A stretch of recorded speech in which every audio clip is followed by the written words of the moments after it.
kunnafoni min bɛ di nanzarakan na o bɛna yɛlɛma aw ye todunkan na a bɛna lase aw ma seeru sila maraka faama fɛ sabula kunnafoni sɔrɔbaliya o ye kunnasiri ye. Maraka faama ka journal banbara bɛna lase aw ma ka sababu ɲuman kɛ malizoom.net ye. Maraka faama i bisimila bi kunnafoniw bɛ cogo di? Bi ye ntɛnɛn octobre kalo tile 8 san 2018 kunnafoni labɛn bɛ fasirijɛkulu maaw fɛ a bɛna lase balimakɛ Seyidu Sila maraka faama fɛ Sori Gindo dɔgɔnɔkɛ faama k'ale to suya kɔlɛ la kunnafoni bakurubaw filɛ.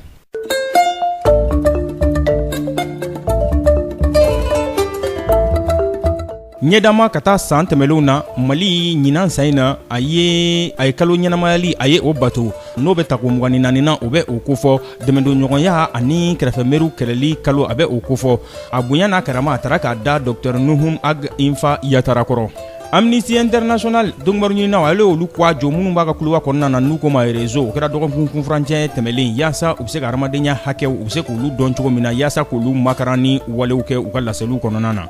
Kuluba min bɛ n'an ko ma G5 Sahel san kelen a sigilen kɔfɛ a ka baaraw ɲɛnamayali gɛlɛya donna la kosɛbɛ octobre kalo in na u ye ŋaniya siri k'a fɔ u bɛna wulikajɔ belebelew kɛ lakanali o kɔnɔna na jamana duuru in olu furancɛw la. Florence Parly ale y'o kuma sɛbɛntiya Faransi jamanaden don. Don wɛrɛ la kumaba olu ye nin ye minnu bɛna walawala aw ye sadani na aw ni cɛ maraka faama ka journal banbara lamɛnli la.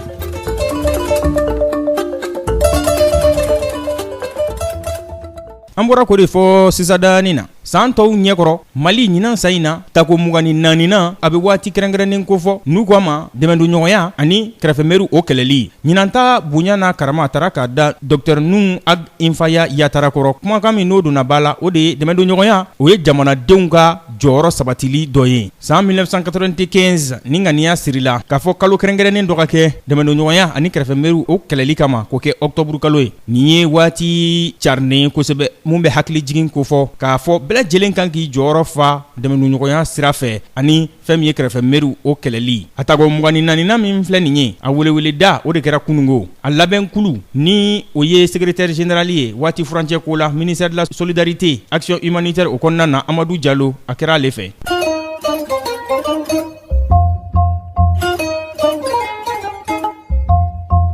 Amnesty International Mali kɔnɔ dɔgɔkun kunfurancɛ tɛmɛlen dɔnnibaru ɲinina minnu bɛ a ka kuluba kɔnɔna na n'u ko ma réseau a ye kwajoli ta ka ɲɛsin olu ma yaasa u bɛ se ka hadamadenya hakɛw u bɛ se ka olu dɔn cogo di o makarani hokumu kɔnɔna na laɲini bakuruba la Amnesty International maaw ko olu ma nin kalanbolo in ta ka ɲɛsin dɔnnibaru ɲininaw ma gansan na dɛ o ye dɔnnibaru ɲinina jɔyɔrɔ ka bon kosɛbɛ hadamadenya hakɛ o makarani na nka i tɛ se ka o makaran f'i ka o hakɛw dɔn o de kosɔn dɔnnibaru ɲinina minnu bɛ u ka kuluba kɔnɔna na n'u y'u ka réseau ye u ye wulikajɔ ta ka ɲɛsin olu ma yaasa kuma lase fɛɛrɛw ani taasira minnu kan ka sigi sen kan yaasa u ka fasiriw olu ko a bɛ se ka jo cogo min na hadamadenya hakɛw olu fɔli la a kɛra tile fila kalan ye ka ɲɛsin u ma.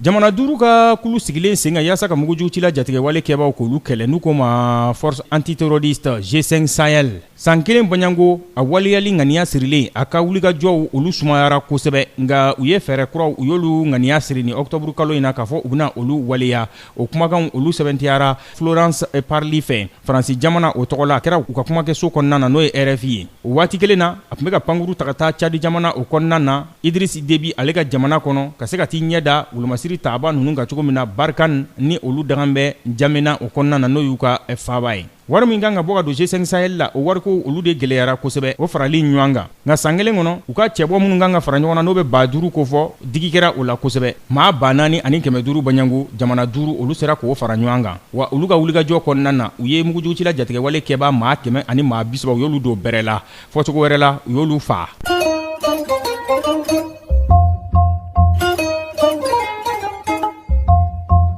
maa 39 baɲango olu bɔnɛna u nin na nin ye kunnafoni dangɛnɛmayalen jamana fangamarabaaw fɛ a kɛra kari ɲɔgɔnna n'o o labanna poroni na citerne dɔ falen essence la ani bolimafɛn wɛrɛ o ni ɲɔgɔn cɛ République démocratique du Congo a kɛra yen ne Joseph Kabila a ye tile 3 tasi bila a ye o kɛnɛ sigi ka ɲɛsin maa fatulenw ma minnu nin tora nin ko in na maa 100 olu sɛbɛkɔrɔ joginna maa 50 olu bɔnɛna u nin na sibiridonya tɛmɛlen o ye kunnafoni labanw ye seerew olu ka fɔ la nin bɛ dan sigi bi laseliw la min labɛnna fasiri jɛkulu maaw fɛ k'a lase a balimakɛ Seydou Sila maraka fama fɛ Sorigino dɔgɔnɔkɛ fama k'ale to suya kole la ni Ala m'an ka jɔnya joona sini an na ɲɔgɔn sɔrɔ sini fana ye don dɔ ye a n'a lahalaya don ka kunnafoni kuraw k'olu lase aw ma ni nin nisɔndiya kelen in ye n'a b'a fɛ ka segin ka maraka fama ka journal banbara lamɛn a bɛ taa malizoom.net ale sanfɛ ale ye cakɛbara bɔlɔlɔ kunnafoni di sira ye www.malizoom.net n'a y'o kɔngɔ maraka fama ka laselibaw a ka kunnafoni jataaralenw a ka journal banbaraw poyiw ziiriw a b'a bɛɛ lajɛlen ye k'aw fo k'aw waleɲuman dɔn a ka kanuya kurali la ka ɲɛsin anw lamɛnli ma aw k'an bɛn sini ni Ala sɔnna dɛ kunnafoni kuraw olu kɛnɛ kan aw ni ce.